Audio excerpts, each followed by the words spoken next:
Vamos fazer a leitura bíblica, Colossenses 4, de 2 a 6, depois 12 e 13. Eu vou ler aqui na NVI, talvez um pouco diferente de alguns, mas o mesmo sentido. A palavra do Senhor diz assim: dediquem-se à oração, estejam alerta e sejam agradecidos. Ao mesmo tempo, orem também por nós, para que Deus abra uma porta para a nossa mensagem, a fim de que possamos proclamar o mistério de Cristo, pelo qual estou preso.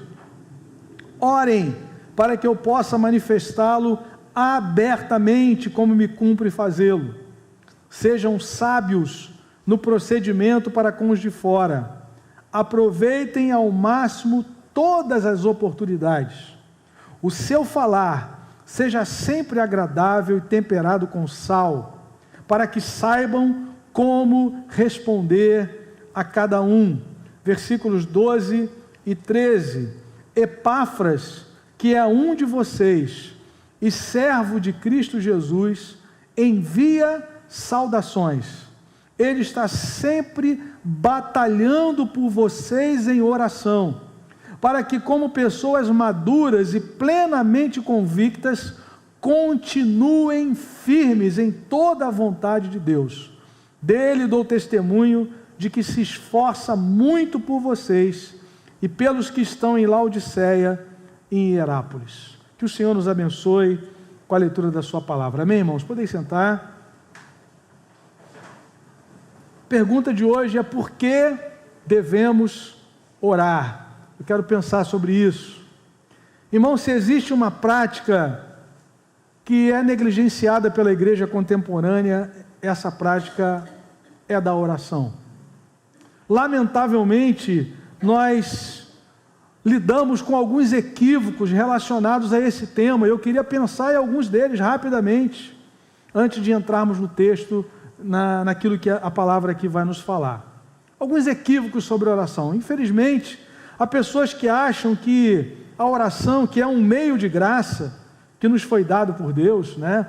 Essa é uma linguagem reformada, meios de graça, leitura bíblica, oração, congregar, comunhão, louvor, jejum, são meios de graça para nós nos aproximarmos de Deus, né? Nós que já fomos alcançados pela graça do Senhor. Mas algumas pessoas acham que esse meio de graça só deve ser praticado quando nós estamos em apuros, quando nós estamos passando por dificuldades. Aí nós recorremos à oração. Há um exemplo na Escritura, o exemplo de Faraó, por exemplo, em Êxodo 9. A palavra diz que quando vinha a dificuldade, ele ficava um pouco mais acessível, aí pedia a Moisés e Arão que orassem por ele, pelo Egito, aí vinha um alívio, endurecia o coração. Tem gente que acha que a oração é assim. A oração existe para nos socorrer daquela situação adversa. A situação foi resolvida, foi sanada, seguimos a vida, né? E nos esquecemos de ter comunhão com Deus. O Faraó foi tão soberbo, né, que numa daquelas pragas, ele pede a Moisés para orar por ele, e Moisés fala assim: tá bom, quando é que eu oro por você? Ele: amanhã. Irmão, a praga está tomando conta, ele amanhã, ele está tão endurecido, né? E aí Moisés ora, cessa ali, no capítulo 9, por exemplo, a gente vê isso, né? Termina ali aquelas trovoadas, relâmpagos, né? Granizo, a coisa foi feia, aí a palavra diz que veio o alívio e ele continuou a mesma. Então, infelizmente, algumas pessoas que acham que a oração só deve ser praticada em momentos de dificuldade. Também, um outro equívoco é acharmos que a oração é a garantia da salvação. Ou seja, se eu for um praticante da oração, Deus vai me salvar por conta disso, pela minha assiduidade, pela minha regularidade. É como se fosse uma garantia. Não, se eu sou uma pessoa de oração, no último dia, Jesus vai dizer assim: esse aqui merece estar aqui. Como essa criança orava, né? Como esse rapaz orava de madrugada, porque ele achava que a fila era menor, né? E ele então orava toda a madrugada. Então vem aqui, servo bom e fiel, você orou bastante, sobre o muito te colocarei. Meu irmão, isso é um mito. Atos capítulo 10, derruba esse mito. A Bíblia diz que Cornélio, que era um centurião romano, a palavra diz que ele fazia esmolas e ele orava, as orações dele chegaram diante do Senhor, mas ele recebeu uma ordem de Deus. Qual foi a ordem que Deus deu a ele através do anjo? Manda chamar Pedro, porque você precisa ouvir aquilo que ele tem para te dizer. Se só a prática da oração fosse suficiente para a nossa salvação, Cornélio não precisava ouvir o Evangelho. A palavra diz isso, Atos capítulo 10, se você quiser acompanhar comigo rapidamente. Logo nos primeiros versículos, nós temos o registro de quem era Cornélio, um centurião do regimento conhecido como italiano, verso 1, ele estava em Cesareia. No versículo 2, ele e toda a sua família eram piedosos, temente a Deus, dava muitas esmolas ao povo e orava continuamente a Deus, continuamente. Aí ele tem uma visão, o anjo do Senhor manda ele chamar Pedro. Vejam aí o versículo 22, né? Aquelas pessoas que foram da casa de Cornélio até Pedro, foram justificar porque estavam na casa onde Pedro estava hospedado. Os homens responderam: viemos da parte do centurião Cornélio, ele é um homem justo e temente a Deus, respeitado por todo o povo judeu. Um santo anjo lhe disse que o chamasse à sua casa. Para quê, irmãos? Para que ele ouça o que você tem para dizer. E aí, a partir do versículo 34, Pedro começa a pregar o Evangelho. E Pedro começa a falar sobre o ministério de Jesus. A partir do versículo 34, Pedro começou a falar. O anjo disse: manda chamar a Pedro para ouvir o que ele tem para falar. Então Pedro começa a falar, diz o versículo 34. E a palavra do Senhor diz aí: agora percebo verdadeiramente que Deus não trata as pessoas com parcialidade, mas de todas as nações aceita todo aquele que o teme e faz o que é justo. Verso 36, vocês conhecem a mensagem enviada por Deus ao povo de Israel, que fala das boas novas de paz por meio de quem, irmãos? Por meio de Jesus Cristo, Senhor de todos. Sabe o que aconteceu em toda a Judéia, começando na Galiléia, depois do batismo que João pregou, como Deus ungiu a Jesus de Nazaré com o Espírito Santo e poder, como ele andou por toda parte fazendo bem e curando todos os oprimidos do diabo, porque Deus estava com ele. Mas Pedro não para nos sinais, ele avança. Nós somos testemunhas, verso 39, de tudo o que ele fez na terra dos judeus, em Jerusalém, onde o mataram, suspendendo no madeiro. Deus, porém, o ressuscitou no terceiro dia, e fez que ele fosse visto, não por todo o povo, mas por testemunhas que designara de antemão, por nós que comemos e bebemos com ele, depois que ressuscitou dos mortos. Ele nos mandou pregar ao povo e a testemunhar que foi a ele que Deus constituiu o juiz de vivos e de mortos. Todos os profetas dão testemunho dele, de que todo que nele crê recebe o quê, queridos? Perdão de pecados mediante o seu nome. Aleluia! Cornélio orava diariamente, mas precisava ouvir essa palavra, que Deus salva o pecador somente no sangue de Jesus. Que nós nascemos separados de Deus, inclusive Cornélio que orava. Que nós nascemos separados de Deus, inclusive Cornélio que dava esmolas. E nós só podemos ser salvos, aceitos como filhos de Deus, por aquilo que Jesus fez em nosso lugar. Depois que Pedro prega isso, acontece o sonho de todo pregador, versículo 44, enquanto Pedro ainda falava, o Espírito Santo desceu, aleluia, acabou a mensagem, irmão, o Espírito terminou, resolveu tudo ali, salvou gente, encheu do Espírito Santo, transformou aqueles corações, mas eles precisaram ouvir o Evangelho. A fé vem pelo ouvir e ouvir a palavra de Deus. Há pessoas que oram, jejuam, sobem ao monte, fazem campanha, fazem aquilo outro, mas não se entregaram a Cristo ainda. Acham que a prática da oração é suficiente. Precisam nascer de novo. Precisam de uma experiência de transformação, de salvação em Cristo Jesus. São equívocos relacionados à oração. E ainda, eu quero parar no terceiro equívoco: há pessoas que não praticam a oração diariamente porque alegam não saber por que devem orar. Pastor, eu começo a orar, mas eu não sei por que eu devo orar. Irmãos, sabe que isso acontece? Isso é resultado da separação entre a leitura da Bíblia e a oração. Porque é da Escritura que vão surgir as necessidades. É da Escritura, da Palavra de Deus, que nós vamos aprender, que nós vamos receber direção para uma vida de oração. Amém, amados? Então, olhando para Colossenses capítulo 4, eu quero pensar então sobre as razões apresentadas pelo apóstolo Paulo para que os cristãos colossenses orassem regularmente, e nós vamos aplicar a nós aqui também, hoje, os mesmos princípios. Por que eles deveriam orar? Por que devemos orar? Olhando para o texto, em primeiro lugar, nós vamos aprender que a oração está relacionada à nossa comunhão com Deus. Capítulo 4, versículo 2, Paulo diz assim: dediquem-se à oração. Dediquem-se à oração. Na atualizada diz: perseverai na oração. Deve ser uma prática constante na vida de todo discípulo de Jesus. Agora, irmãos, qual é o tema desta carta aqui? O tema da carta aos Colossenses é Cristo, a pessoa de Jesus e a obra de Jesus.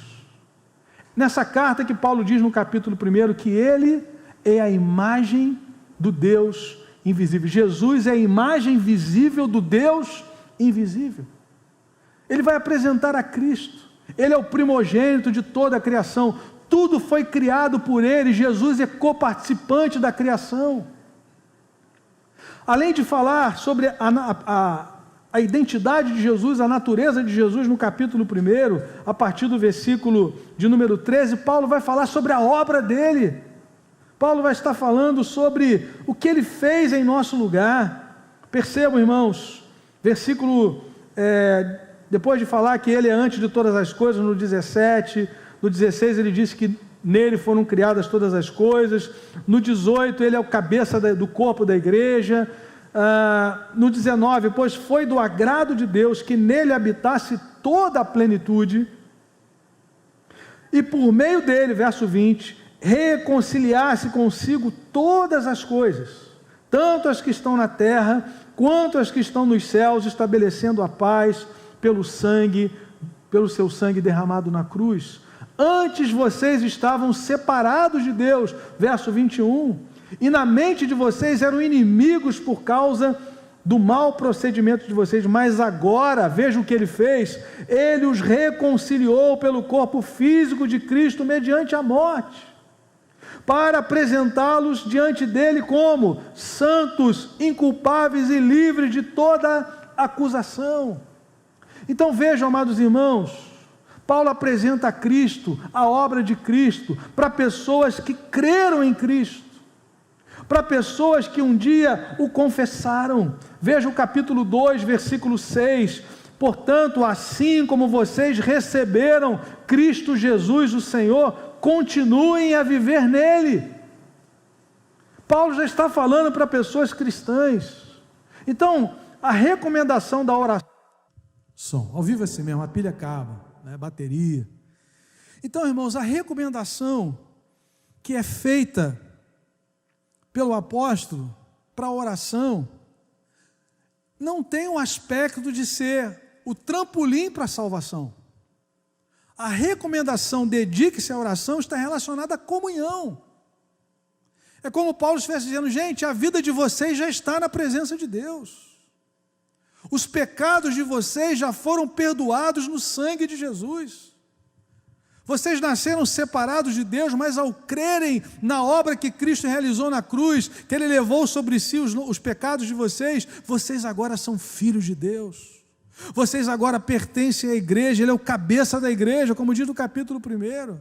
Então, é isso que Ele está dizendo: desfrutem da comunhão, dedique-se à oração para estarem com Ele. Dedique-se à oração para experimentarem a presença dEle, para experimentarem a graça dEle a cada dia. Amém, irmãos? No capítulo 3, Paulo diz: vocês já morreram, a vida de vocês já está oculta com Deus. No versículo 3, morreram, agora a sua vida está escondida com Cristo em Deus. Quando Cristo, que é a sua vida, for manifestado, então vocês também serão manifestados com Ele em glória. Então, amados irmãos, o nosso maior problema já foi resolvido. O sangue de Jesus já nos lavou de todo o pecado. Nós já estamos refugiados nele. Nós já fomos comprados por Ele. Nós já fomos trazidos do império das trevas para o reino do Filho do seu amor. Colossenses 1,13. Já recebemos o perdão. Então, para que a oração? Para que se dedicar à oração? Para uma vida de comunhão com o Senhor. Dediquem-se à oração. E veja que Paulo apresenta aqui dois elementos essenciais na oração. Verso 2: dediquem-se à oração, estejam alerta e sejam agradecidos. Então, na nossa vida de oração, nós precisamos entender que ela existe, ela nos foi dada para vigilância. E se tem esse elemento aqui, estejam alertas, vigiem, é porque nós vamos enfrentar tentações. Não precisa ser profeta para dizer. Eu não precisava ser um profeta de Deus para chegar aqui hoje e dizer assim: meu irmão, essa semana que passou você foi tentado. Não precisa ser profeta para chegar aqui e dizer assim: meu irmão, nessa semana que está começando hoje, nós vamos ser tentados. Nós vamos ser atribulados. Porque Jesus já falou isso. O próprio Senhor Jesus enfrentou tentações variadas. E se você olhar para o texto da tentação de Lucas 4, a palavra diz assim: com isso o diabo o deixou até a ocasião oportuna. Não deixou definitivamente, não. Até uma nova oportunidade. Usou a Pedro, né? Pedro falou assim, Jesus falou assim: gente, olha, o Filho do Homem vai ser morto, vai ser crucificado, mas vai ressuscitar o terceiro dia. Pedro falou assim: de maneira nenhuma. Pedro falou o que para ele? Jesus falou o que? Arreda Satanás. Se eu falar isso para um obreiro da igreja, ele me processa, né? Jesus falou para um líder dele: arreda Satanás. Porque não era Pedro que estava falando. Pedro tinha acabado de dizer: tu és o Cristo, o Filho de Deus. Sabe, irmão, eu aprendi isso, né? Você acabou de dar uma bola dentro, vai para casa, vai dormir, meu irmão. Não fica querendo fazer graça, não. Pedro já tinha, né? Acertou, tirou. É igual quando na época de escola fazia a prova, caía na besteira de perguntar para a pessoa mais inteligente da sala qual foi a resposta dela. Sempre não batia, né? Você não dormia uma semana, até a professora devolver a prova na semana que vem. Meu irmão, acabou a prova, vai para casa.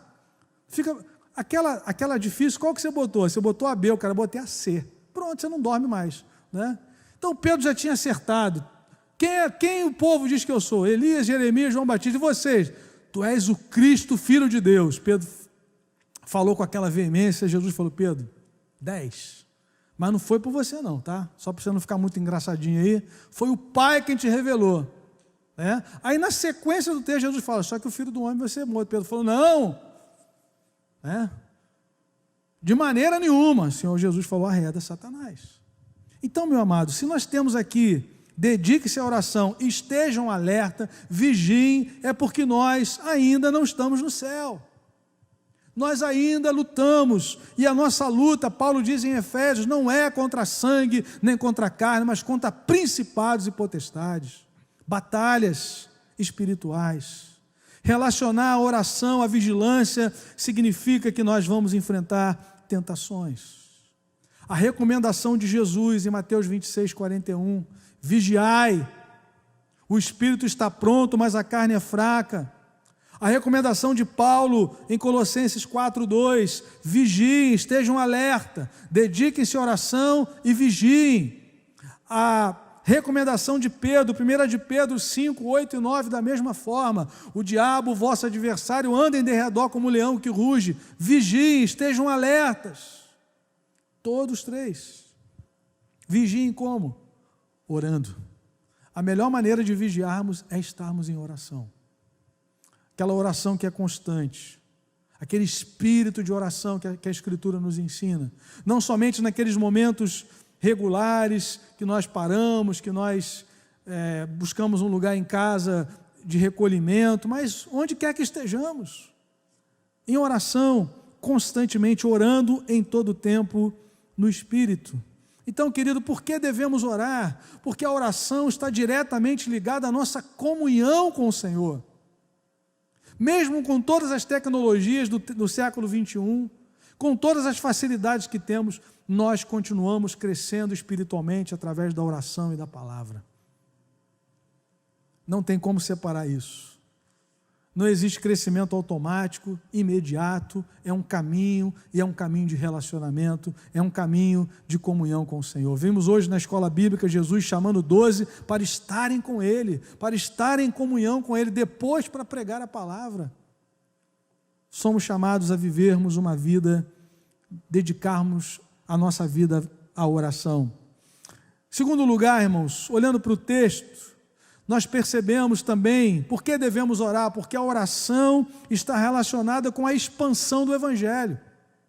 Percebam, quem está falando aqui é Paulo. No verso 2 ele diz, dediquem-se à oração, ou seja, ele está falando isso no nível pessoal, cada cristão da igreja, ele está encorajando a igreja como um todo, ele está encorajando os discípulos individualmente, no seu dia a dia, mas no versículo 3 ele continua, ao mesmo tempo, ou seja, enquanto vocês oram por vocês, enquanto vocês buscam uma vida de mais intimidade com Deus, de comunhão com o Senhor, orem também por nós, pela equipe de ministério de Paulo. Para quê, irmãos? Qual era a razão, qual foi o motivo que Paulo apresentou a eles? Para que Deus abra uma porta para a nossa mensagem, para que nós possamos pregar o Evangelho. E Paulo diz, não somente pregar o Evangelho, mas pregá-lo com autoridade, pregá-lo com liberdade. Ele diz, a fim de que possamos pregar o mistério de Cristo, abertamente, diz o versículo 4, manifestá-lo abertamente como me cumpre fazê-lo. Eu tenho insistido nisso aqui, irmãos, já há algumas semanas. Quando nós vamos falar de qualquer assunto, nós temos às vezes uma extrema liberdade. Até assuntos meio difíceis no tempo de hoje. Mas quando vai falar do Evangelho, meu irmão, que dificuldade. Você fica assim, fala ou não fala? Abra ou não abra a boca? Porque, irmãos, é algo espiritual. O destino eterno daquela pessoa que está ali conosco passa por ouvir a palavra de Deus. Já parou para pensar nisso? Existem encontros que Deus coloca, Deus promove alguns encontros, e nós precisamos ser assertivos, precisamos aproveitar aquela oportunidade, e na sequência Paulo vai falar isso. Vejam como é que Paulo conecta a oração à missão. Se nós não conectarmos a missão, a gente vai ficar assim, realmente, por que eu devo orar, hein? Irmãos, há tantos desafios. Eu tenho uma prática, eu já coloquei aqui para os irmãos, daquele aplicativo Joshua Project, todo dia um povo não alcançado. Você baixa esse aplicativo, hoje de manhã você vai abrir ali, ore pela tribo tal, pelo povo não alcançado tal, tem toda a descrição onde esse povo está, o que eles têm, o que eles já não têm, já tem a tradução, tem o Novo Testamento, não tem, todo dia. Isso é prática de um cristão que está ligado naquilo que Deus está fazendo no mundo. Pastor, eu não tenho celular, não tenho esse aplicativo, mas você pode orar na sua casa. Ore por cada um de nós, para que nós possamos pregar o Evangelho. Ore por aqueles que são líderes, que têm essa possibilidade de pregarem aqui do púlpito, ou onde quer que estejam. Ore pelos nossos jovens que estão na universidade, para que eles possam pregar a palavra. Ore pelos profissionais da igreja. Irmãos, a oração está relacionada com a expansão do Evangelho.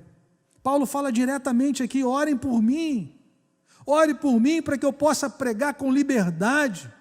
Paulo já tinha dito isso em Efésios 6, quando ele diz lá, no versículo 18, no final da armadura de Deus, orem em todo o tempo no Espírito, versículo 18.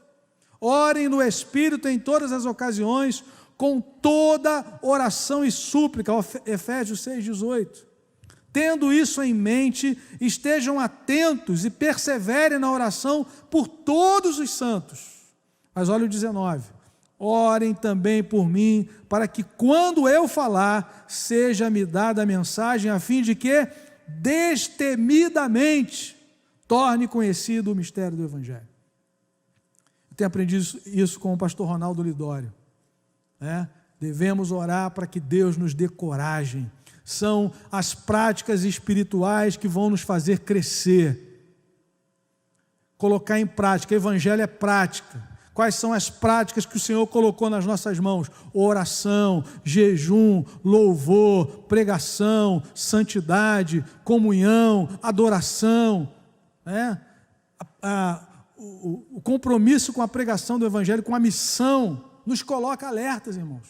Quando você tem o senso de missão, você não vai despreparado. Você já viu um soldado ir de qualquer maneira para a guerra? Quando você tem a consciência que está em guerra, você vai usar as armas que você tem. Você vai utilizar aqueles princípios que nos foram dados em treinamento, prontidão, alerta. Isso é uma linguagem bíblica, uma linguagem de gente que está engajada.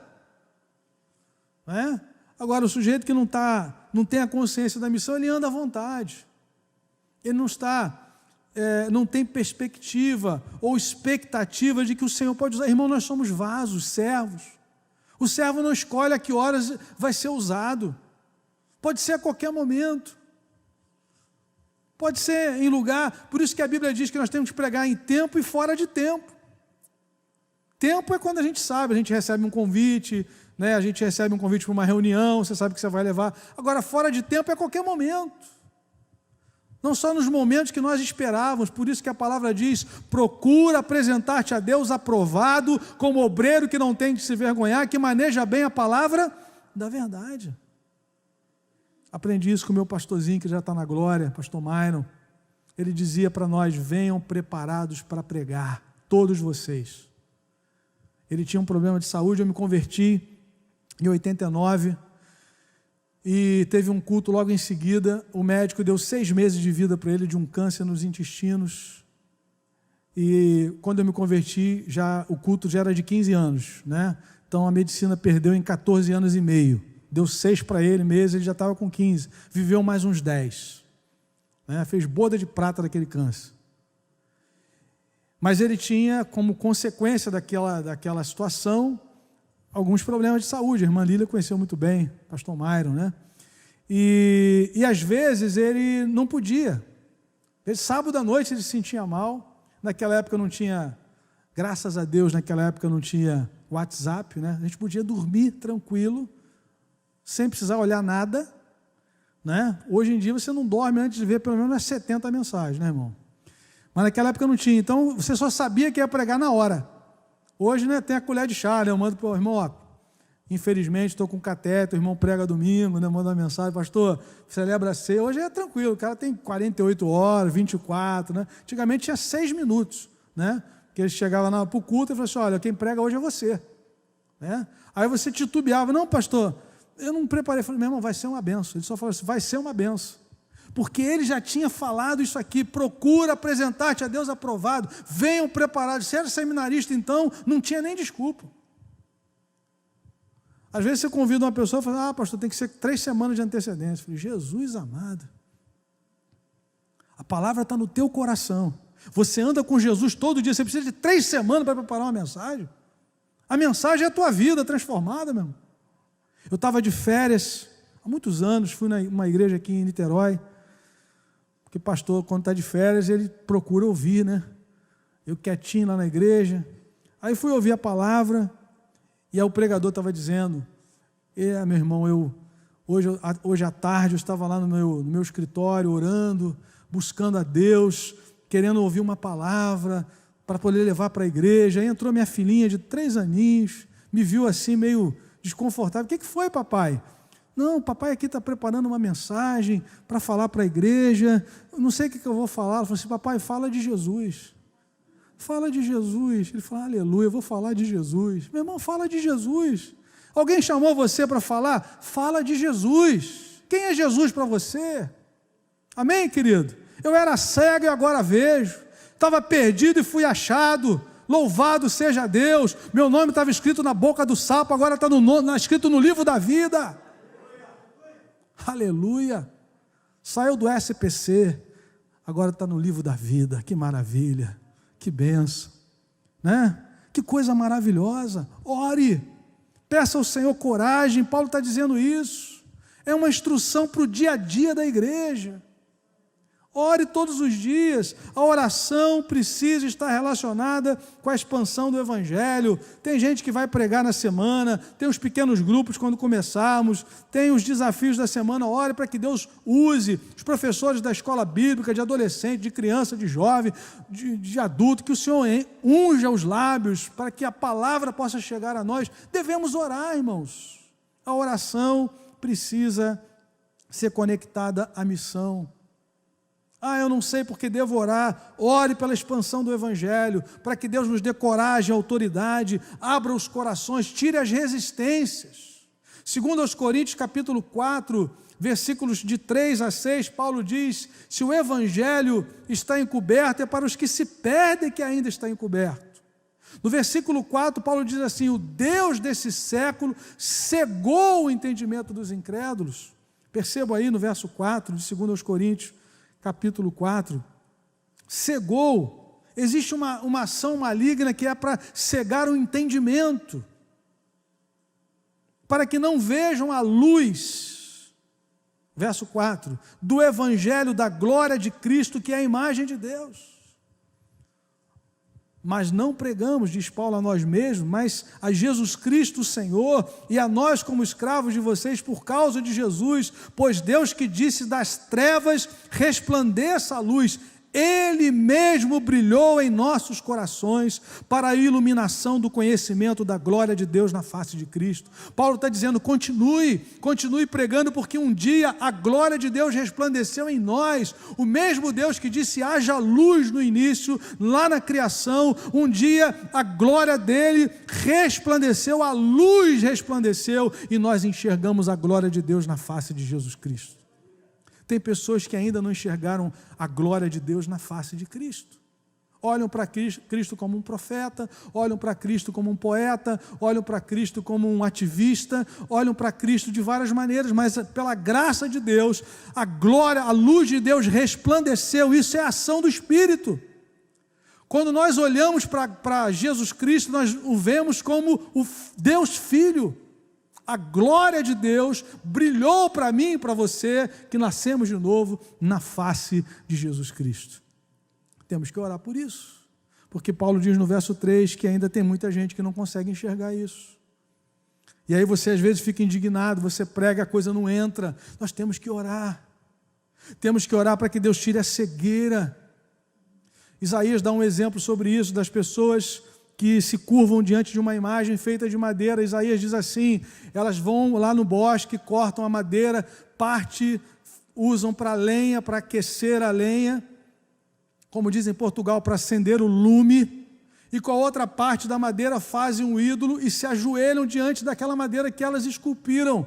Aí Isaías diz assim: grudaram-se-lhes os olhos. Elas não conseguem entender que elas mesmas foram lá na floresta, cortaram a madeira, pegaram parte daquela madeira e lançaram para a fogueira, para aquecer, para o aquecedor, para a lareira. E parte daquela madeira que foi queimada, elas fizeram, esculpiram um ídolo e se curvaram diante dele. Isaías está dizendo: isso não é normal, gente. O salmista diz: não a nós, Senhor, não a nós, Senhor, mas ao teu nome da glória.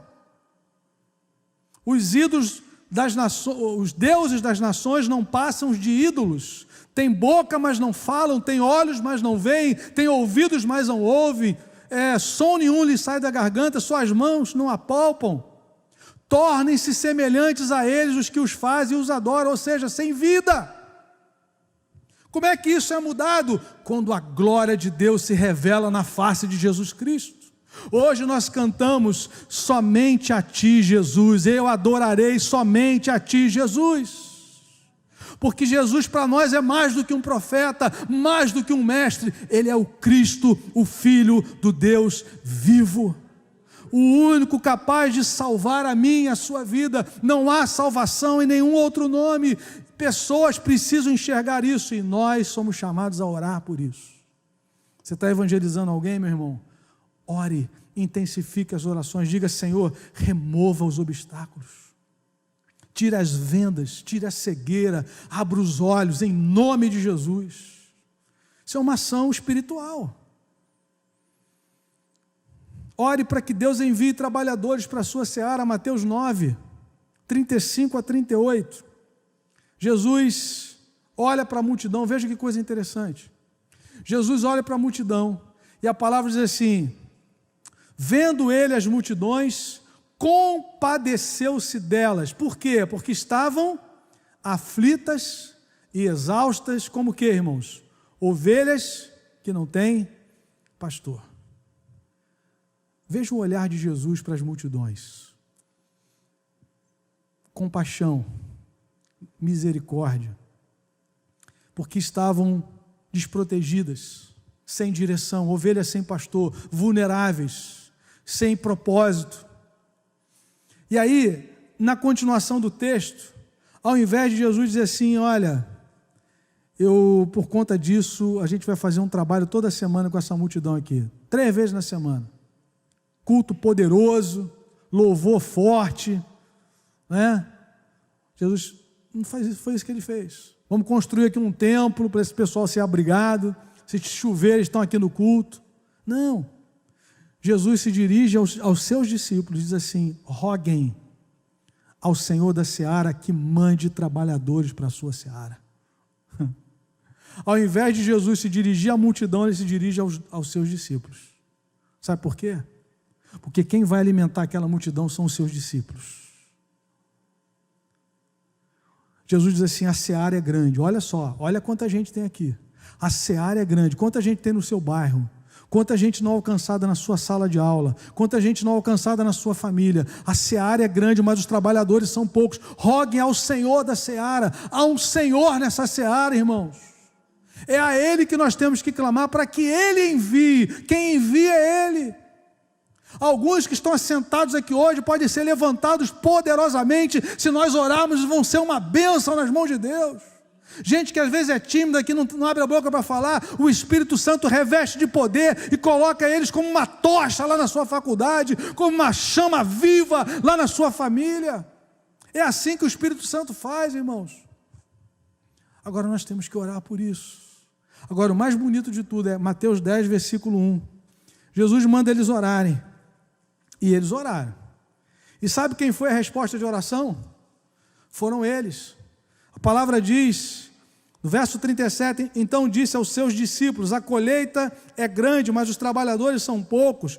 Peçam ao Senhor da colheita que envie trabalhadores para a sua colheita. O texto continua, essa divisão de capítulos e versículos não está no original.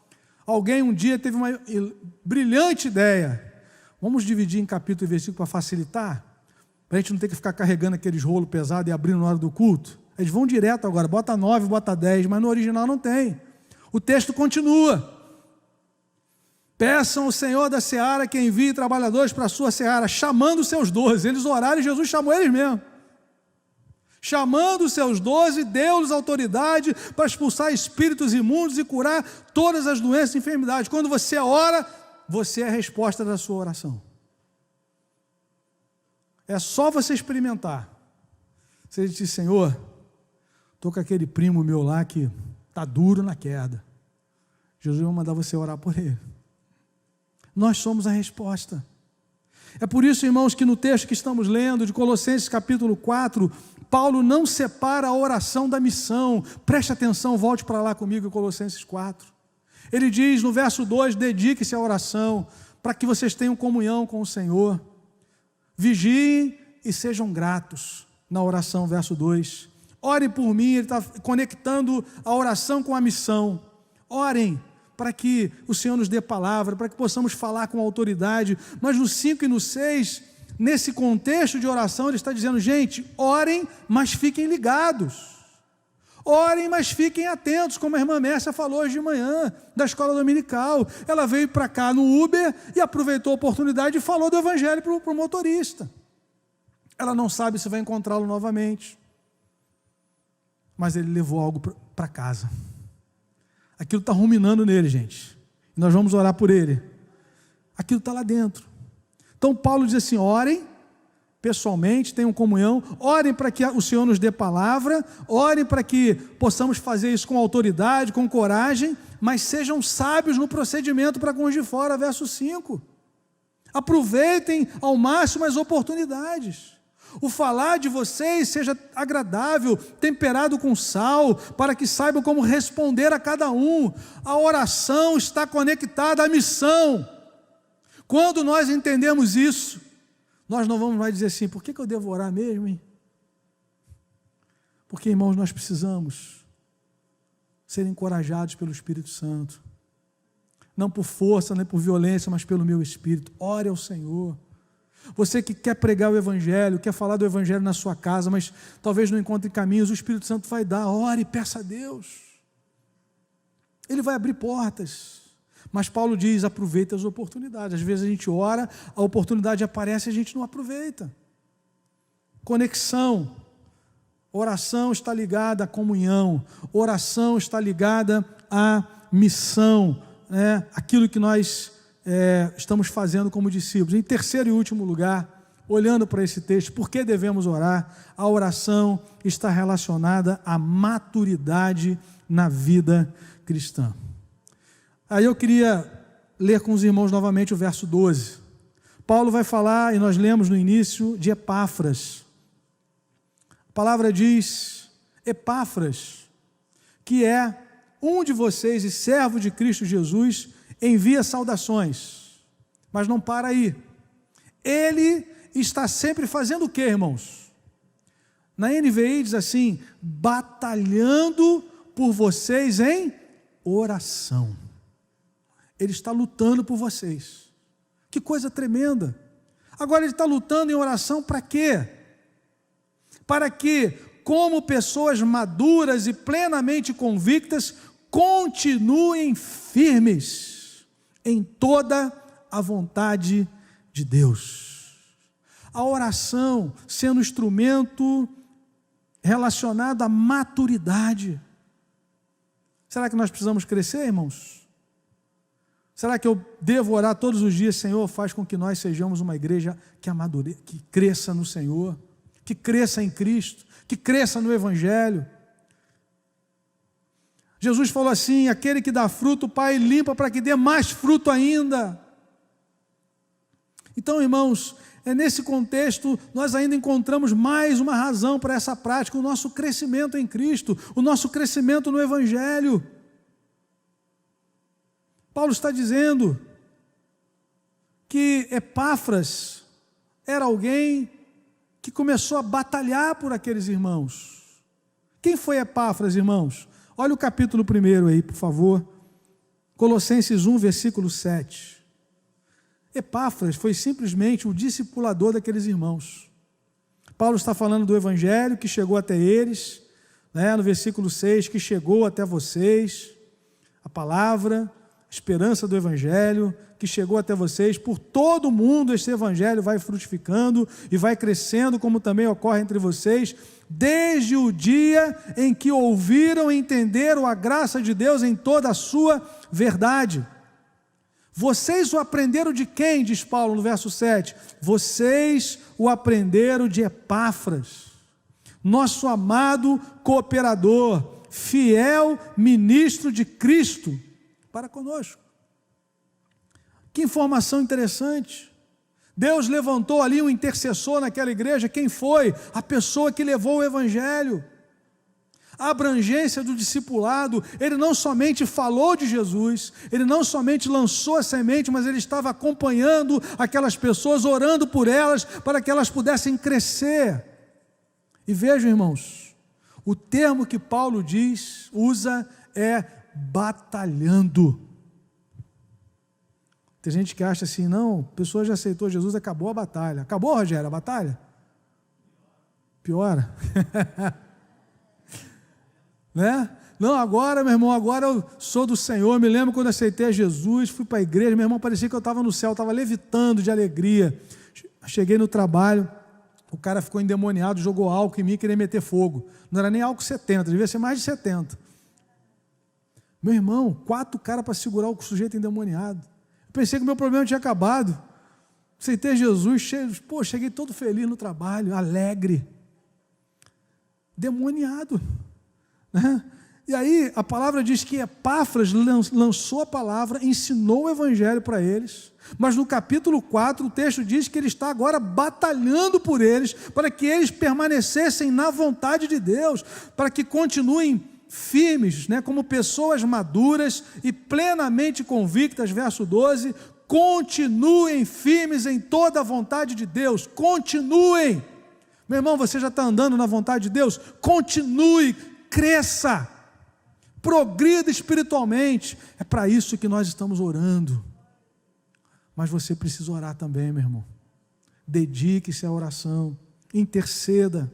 Esse crescimento é tão importante que o texto nos fala que ele batalhava por eles.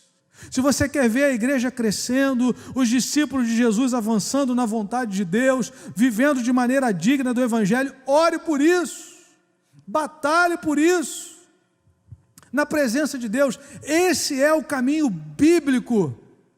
O caminho antibíblico é nós reclamarmos, a gente não cresce, a gente não avança, a igreja não tem isso, a igreja não tem aquilo, e o diabo tira férias. Dá férias para Satanás. Ele fala, aqui não precisa nem agir mais, eles já estão se degradando. Agora, quando você começa a orar, Senhor, eu creio que nós podemos ir mais longe. Eu creio que nós podemos nos aprofundar no Espírito. Eu creio que mais vidas podem se converter nesse lugar. Eu creio que mais pessoas podem crescer. O Senhor pode levantar mais líderes na tua casa. O Senhor pode levantar uma juventude comprometida com o Evangelho e com o Reino. Eu creio nisso. Então ore. Busque a face do Senhor para a glória de Deus. Amém, amados? Se a gente não sabia por onde começar, Paulo nos ajuda nesse texto. Dedique-se à oração, verso 2, para a sua comunhão com o Senhor, para a sua comunhão com Deus, não como trampolim para a salvação. Lembre-se de Cornélio, ele orava muito, mas precisava ouvir o Evangelho. Nós já ouvimos o Evangelho, já cremos em Jesus pela graça do Senhor, a nossa vida já foi trazida para o reino de Deus. Agora nós precisamos viver em comunhão com o Senhor, porque devemos orar, versículos 3 e 4, para que a palavra cresça, para que o Evangelho se espalhe, oração relacionada à missão, crescimento do Evangelho. E devemos orar para a nossa maturidade, para que os nossos meninos cresçam, para que os filhinhos virem jovens e virem pais espirituais. É assim que João diz, filhinhos, jovens e pais. Não podemos ser filhinhos a vida toda. Precisamos ser referências. Jovens, eu vos escrevi porque sois fortes, a palavra de Deus permanece em vós e vocês têm vencido o maligno. Deixaram de ser filhinhos e agora já são jovens, depois vão ser pais, vão cuidar de outros. Essa dinâmica precisa acontecer no nosso meio, irmãos. Senão nós vamos ter inúmeros irmãos que não crescem, que não amadurecem, que estão lidando com os mesmos problemas há décadas e mais décadas. É hora de crescermos em Cristo. E para isso nós precisamos orar, ler a Escritura e buscar a presença de Deus. Amém? 2 aplicações rápidas para concluirmos. A primeira delas, você crê que a oração praticada em conjunto com a leitura regular da Escritura é importante para o seu crescimento em Cristo? Uma pergunta, primeira aplicação. Será que nós cremos, irmãos, de fato, que a oração em conjunto com a leitura da Bíblia regularmente é importante para o nosso crescimento? O salmista diz assim: quanto amo a tua lei, ela é a minha meditação todo dia. Ele não diz assim, quanto amo a tua lei, de vez em quando eu pego nela. Ele falou assim, não, é a minha meditação todo dia. Qual era a prova de que ele amava a lei? Ele meditava nela todo dia. Qual é a prova de que a oração é importante na minha vida? Se eu oro, se eu busco a presença do Senhor. Segunda pergunta, você está disposto, você está disposta a se dedicar à oração em favor da expansão do Evangelho? Quero desafiar você, meu irmão, ore pela expansão do Evangelho, para que nós, cada um de nós, aqui o Senhor colocou discípulos no comércio, aqui tem discípulos na escola, aqui tem discípulos no consultório, aqui tem discípulos no escritório, aqui tem discípulos na vizinhança ali, são donas de casa, mas tem convívio com o vizinho. Cada um de nós fomos chamados a estarmos comprometidos com o Evangelho, com o reino, com o crescimento. Então nós devemos orar por isso, para que o Senhor nos use para o louvor da tua glória. Paulo pediu à igreja de Colossos, de Éfeso, para intercederem, pedindo a Deus coragem para aqueles que pregam o Evangelho. Nós vamos orar agora pedindo coragem em nome de Jesus. Ousadia. Jesus ordenou que orássemos para que o Senhor da seara envie trabalhadores para a sua seara. Vamos fazer isso, irmãos. Agora você pode ser a resposta da sua oração. Os 12 oraram e eles foram enviados. Em nome de Jesus. Vamos orar nesse momento?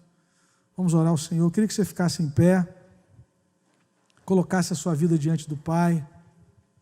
Você é um discípulo de Jesus, uma discípula de Cristo. O Senhor nos chamou para sermos bênção nas suas mãos. E o primeiro passo é a oração.